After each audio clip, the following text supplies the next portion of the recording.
The massive crystal chamber buzzed with nervous energy as dozens of alien representatives floated, crawled, and walked to their designated positions.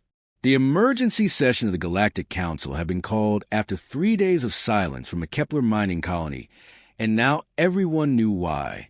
Ambassador Veltar's 6 arms trembled as he activated the holographic projector. The image that materialized in the center of the chamber made several delegates gasp in horror. What had once been a peaceful mining settlement was now a smoking wasteland dotted with crude metal cages.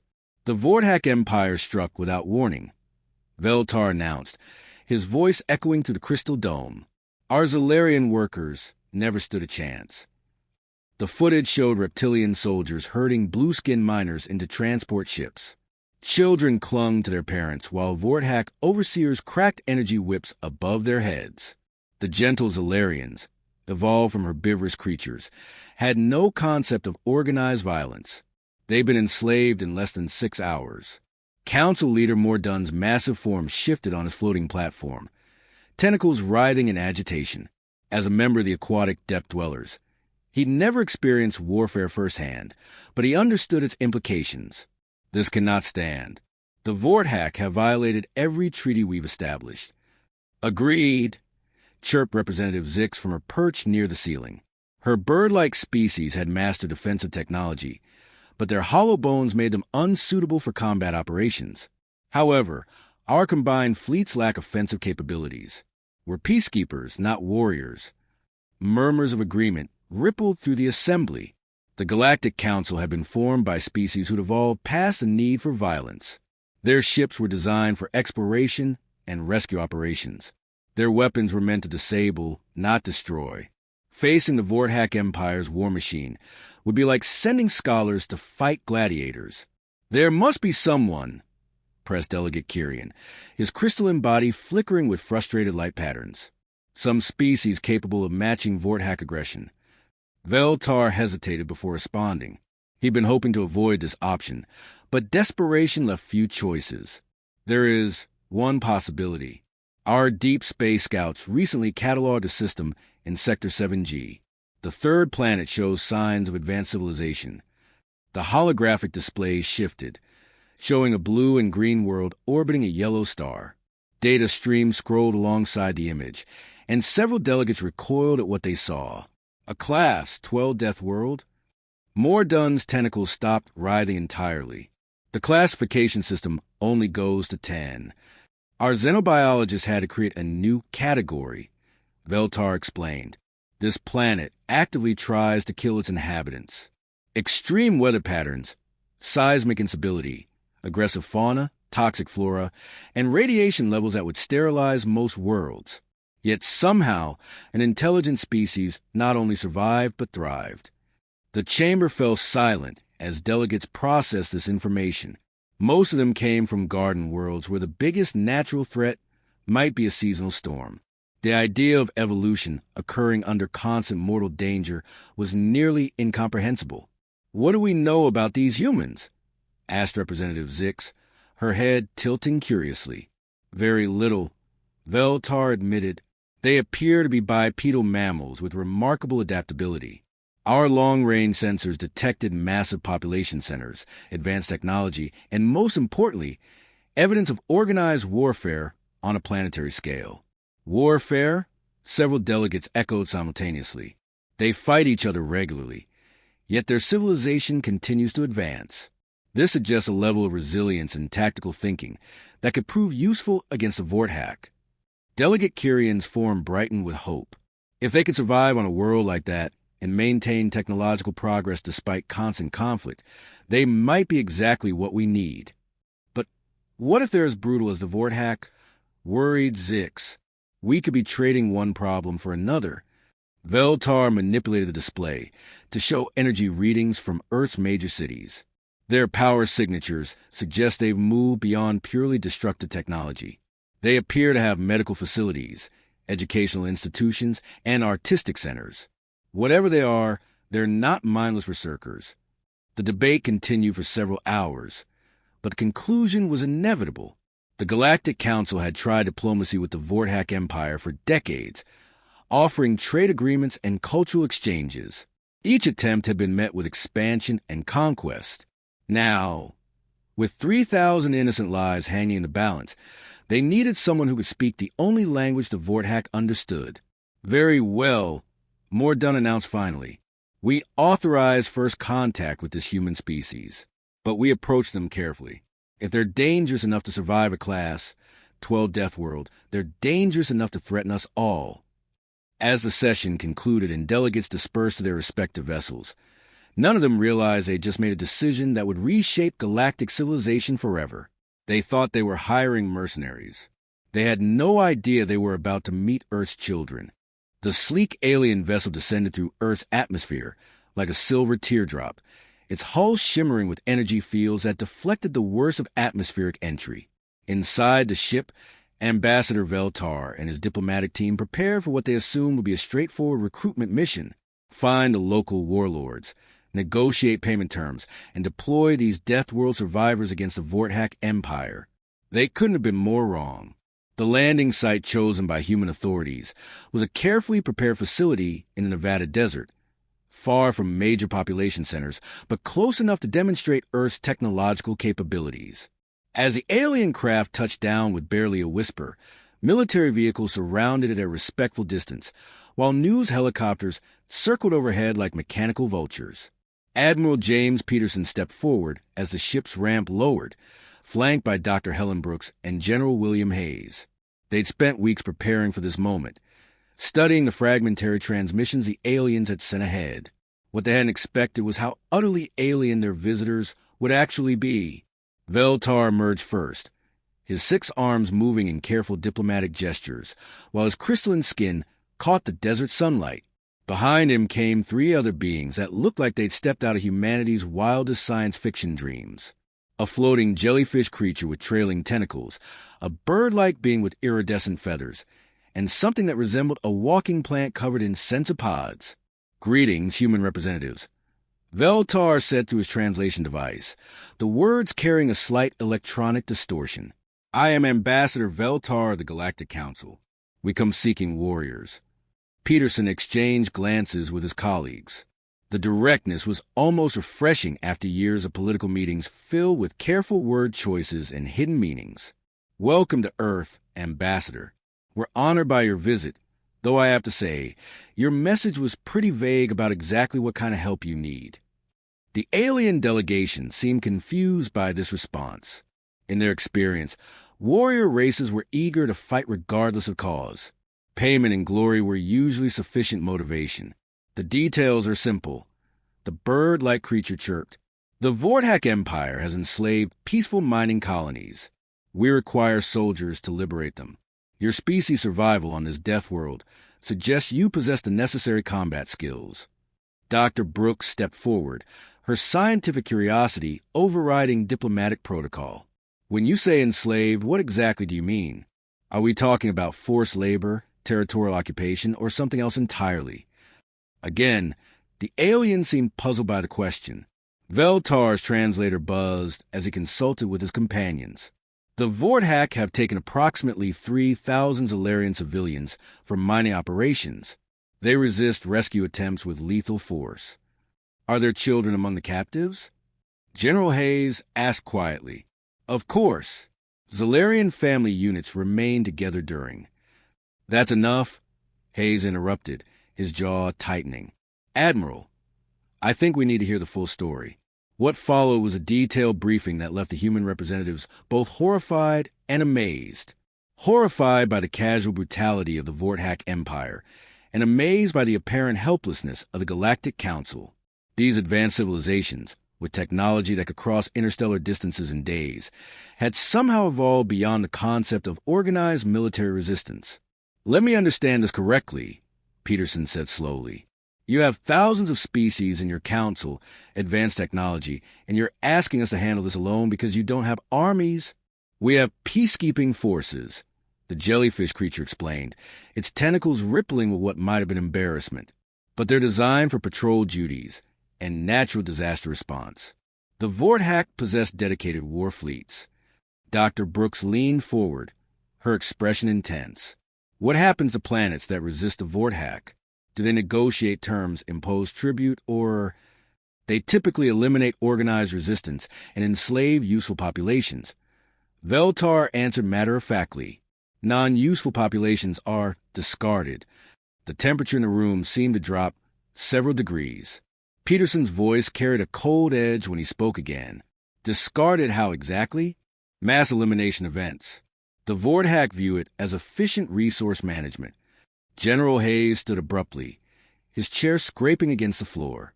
The aliens instinctively moved back, suddenly aware that the human's body language had shifted dramatically. What had been polite curiosity now radiated barely controlled fury.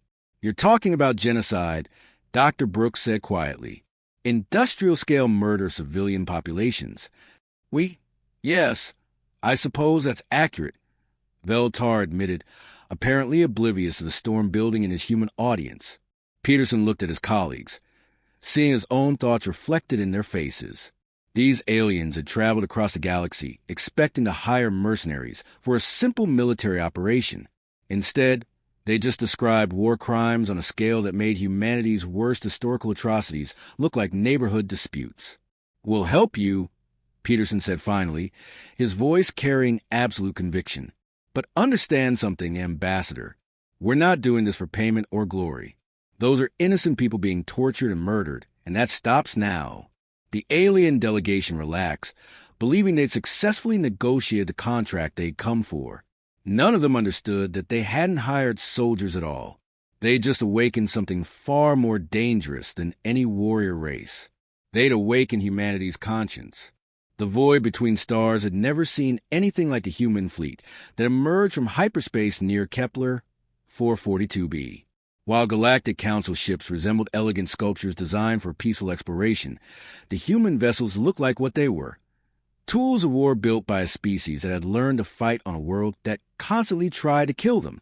Captain Robert Hayes stood on the bridge of a U.S. Defiance, humanity's first interstellar warship, watching the tactical display update with enemy positions. The Vorthack fleet hung in space around the mining colony like vultures around carrion, their dark hulls bristling with weapon arrays designed for intimidation as much as destruction. "Preliminary scans complete, sir," reported Lieutenant Patricia Stone from the sensor station. 12 heavy cruisers, 36 escort frigates, and what looks like a mobile command station. They're broadcasting surrender demands on all frequencies. Hayes nodded grimly. The Vorthack were following standard galactic warfare doctrine. Overwhelming display of force, demand for submission, then systematic occupation. It had worked against every species they'd encountered for the past century. But they'd never faced humans before. "Communications. Patch me through to the Vorthack fleet commander." The main screen flickered, revealing the reptilian features of Vorthack war leader Grixon AR. His scaled face twisted into what passed for a smile among his species, revealing rows of razor-sharp teeth. Behind him, Hayes could see human prisoners in energy cages, their clothes torn and faces bearing fresh bruises. "Primitive mammals," Grixer hissed through the translator. "You dare challenge the Vorthack Empire? Retreat now, and we may allow your pathetic species to serve us." Hayes studied the alien commander with the cold calculation of a predator evaluating prey. On Earth, humans had learned to read danger in the twitch of a muscle, the shift of an eye, the subtle changes that meant the difference between life and death. This creature radiated the arrogance of someone who had never faced a real threat. "War leader Grixon AR," Hayes said calmly, "you have exactly 10 minutes to release all prisoners and withdraw from the system. This is your only warning." The Vorthack commander's laughter was like grinding metal. 10 minutes? You bring a handful of crude vessels against the might of the Empire and issue ultimatums? Your death world has made you insane. 9 minutes and 30 seconds, Hayes replied, cutting the transmission. Around the bridge, his crew moved with practiced efficiency. These weren't career military officers trained in sterile academies. They were veterans of humanity's worst conflicts, people who had learned warfare in the deserts of Afghanistan, the jungles of Vietnam, the frozen wastes of the Arctic. They understood that space was just another hostile environment to master. "All ships. This is Defiance Actual." Hayes broadcast the human fleet. "Remember, we're here for prisoners first, everything else second. But if they want to make this difficult, we'll show them why Earth is classified as a death world. The Vordak opened fire first, their energy beams lancing through space with the precision of military engineers. In any previous galactic conflict, such a coordinated bombardment would have ended the battle before it truly began. But human ships didn't behave like anything in Vordak tactical databases. Commander Lisa Martinez piloted her destroyer, the UES Wolverine, into the asteroid field surrounding the colony, using chunks of rock as both shield and ammunition. Her weapons officer, Lieutenant David Chun, had jury-rigged mining charges from the colony's equipment stores, turning industrial explosives into improvised torpedoes that detonated with devastating effect against Vordak shields. "They're trying to flank us through the debris field," reported Ensign Tommy Rodriguez from a navigation station. "Let them," Martinez replied with a Predator's smile. David prepped the special package. What the Vordak didn't understand was that humans had been fighting in 3 dimensions long before they reached space.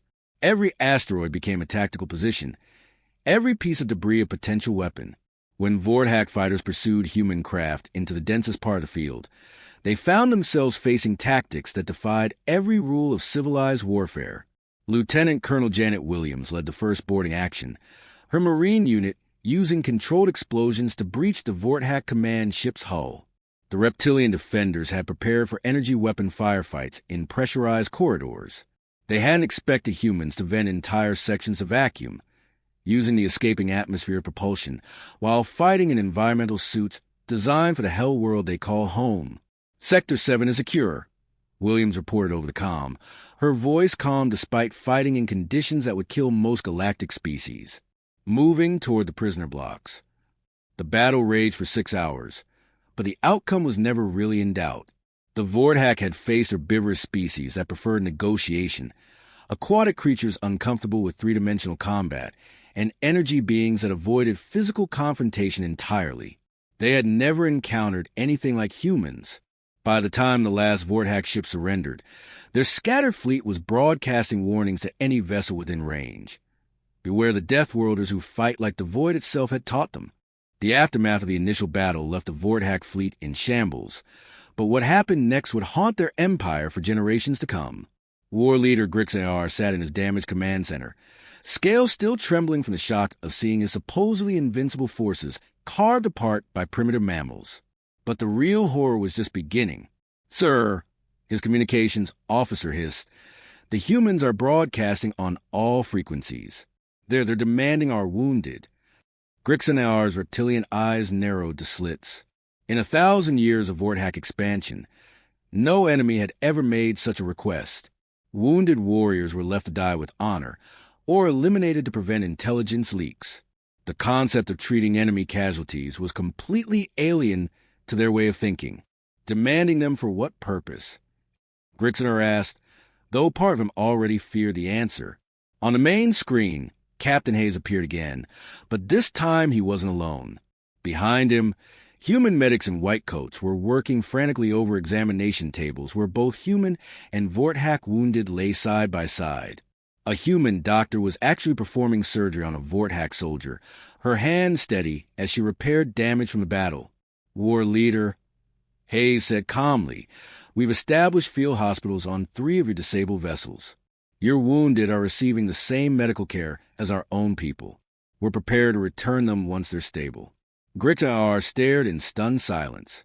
His tactical training had prepared him for many scenarios, demands for surrender, negotiation of tribute, even ritual combat between champions. But this was something entirely outside his understanding of warfare. "You heal our wounded?" he managed to ask. "We heal everyone who needs it," Hayes replied matter-of-factly. "That's what civilized beings do." The word civilized hit Grixar like a physical blow. The Vordak prided themselves on their advanced technology and military prowess. They had conquered dozens of species and established an empire spanning multiple star systems. Yet these death world primitives were calling them uncivilized. Across the Vordak fleet, similar scenes were playing out. Colonel Patricia Brooks had led rescue teams aboard the damaged ships, and her Marines were now helping evacuate Vordak crew members from areas with hull breaches. Human engineering teams worked alongside reptilian counterparts to restore life support systems, sharing their tools and expertise without hesitation. "This makes no tactical sense," muttered Subcommander Vexrath from his position at the tactical station. "They could interrogate our wounded, learn our weaknesses, use them as hostages. Instead, they waste resources healing them." But Grixon AR was beginning to understand something that chilled him to his core. The humans weren't being merciful out of weakness. They were being merciful from a position of absolute strength. They could afford to heal their enemies because they were so utterly confident in their ability to defeat them. The proof came 3 days later when human forces launched their assault on the mining colony itself. Vorthack defenders had expected a frontal attack, waves of ships and soldiers throwing themselves against fortified positions. Instead, they faced something far more terrifying: humans who fought with surgical precision. Lieutenant Commander David Wilson led a strike team to the colony's maintenance tunnels. Space is so cramped that most galactic species couldn't even fit inside them. His team moved like shadows through the industrial complex, neutralizing guard posts without raising alarms, disabling security systems with an understanding of technology that seemed almost supernatural. "Prisoner Block 7 is secure," Wilson reported over encrypted channels. 53 Zalarian civilians extracted, no casualties. "Confirmed, Ghost Leader," came the reply from Colonel Janet Martinez, who was coordinating the broader operation from orbit. "Medical teams are standing by for immediate treatment." What truly shattered Vorthack morale wasn't the efficiency of human tactics, but their restraint. When Vorthack soldiers surrendered, humans accepted their surrender. When civilians were caught in crossfire, humans risked their own lives to save them.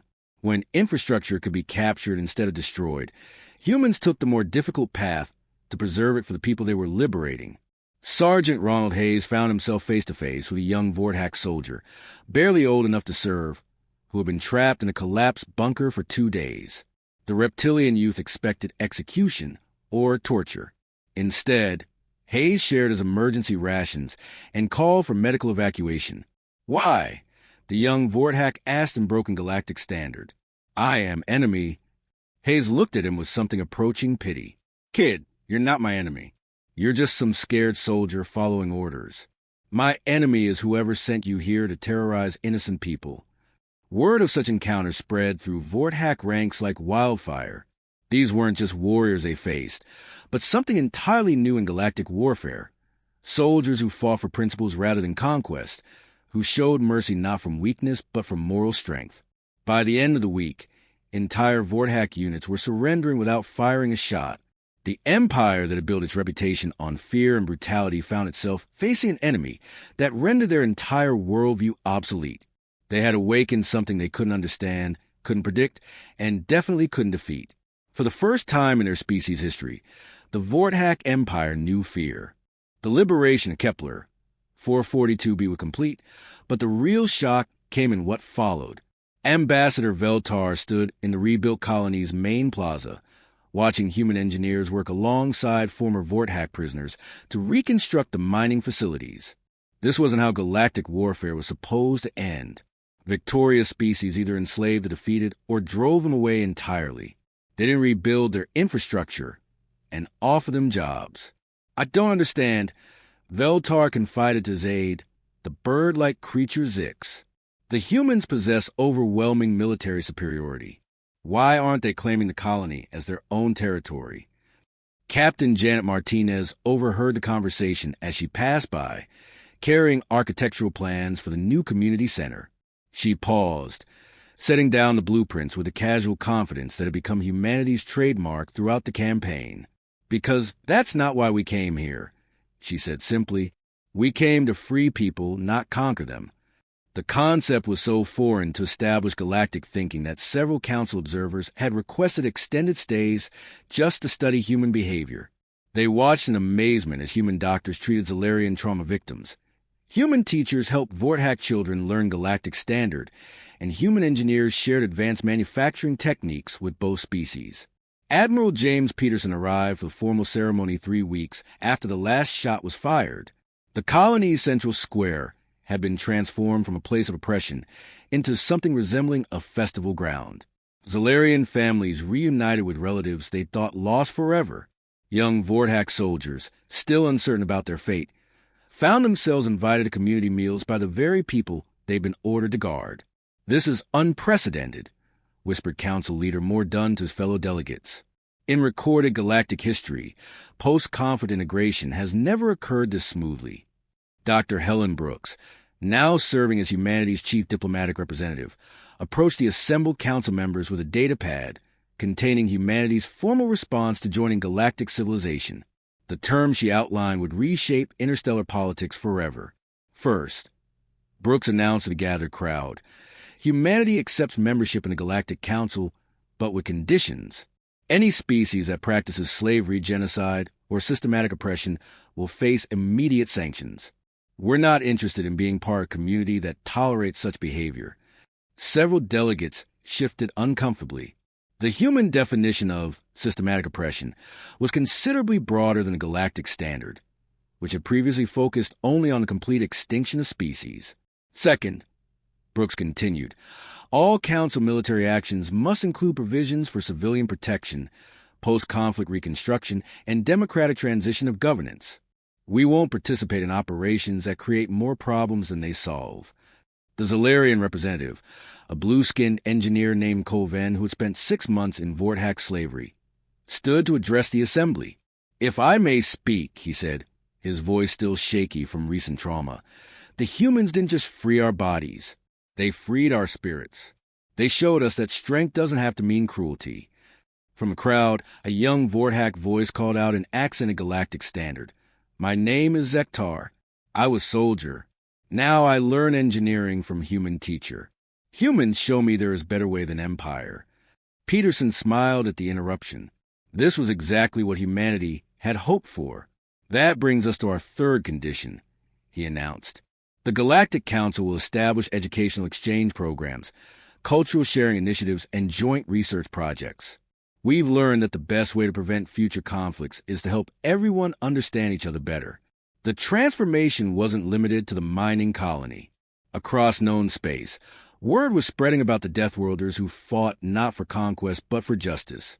Species that had cowered before Vorthak expansion for decades suddenly found courage. The aquatic depths dwellers offered their medical knowledge to human-led relief efforts. The Crystal Singers shared their communication technology to help coordinate refugee assistance. But perhaps the most significant change was happening within the remnants of the Vorthak Empire itself. War leader Grixon AR, once the terror of 3 systems, now found himself studying human military doctrine not to defeat it, but to understand it. He'd requested permission to attend human staff colleges, hoping to learn how they'd achieve such decisive victory while maintaining their moral principles. "You must understand," Grixon AR explained to Colonel Patricia Stone during one of their lengthy discussions, "Vorthak culture teaches that mercy equals weakness, but you showed mercy from strength. This breaks everything we thought we knew about power." The galactic economy was transforming as well. Human manufacturing techniques, developed to survive on a hostile death world, proved incredibly efficient when applied to peaceful purposes. Human agricultural methods could feed populations on worlds previously considered marginal. Human medicine could treat conditions that had plagued species for millennia. More importantly, human philosophy was spreading. The idea that different species could work together as equals, that conflicts could be resolved through understanding rather than domination, that the strong had a responsibility to protect the weak. These concepts ignited a renaissance of thought throughout the galaxy. As the ceremony concluded and delegates prepared to return to their home worlds, Ambassador Veltar approached Admiral Peterson with a question that had been troubling him for weeks. "Admiral, why did your species agree to help us? You gained nothing from this conflict except the burden of rebuilding." Peterson looked out over the bustling plaza, where former enemies now worked side by side, where children of 3 species played together while their parents planned a shared future. "Ambassador," he said quietly, "we gained everything. We gained the chance to make the galaxy a better place. The age of conquest was over. The age of cooperation had begun.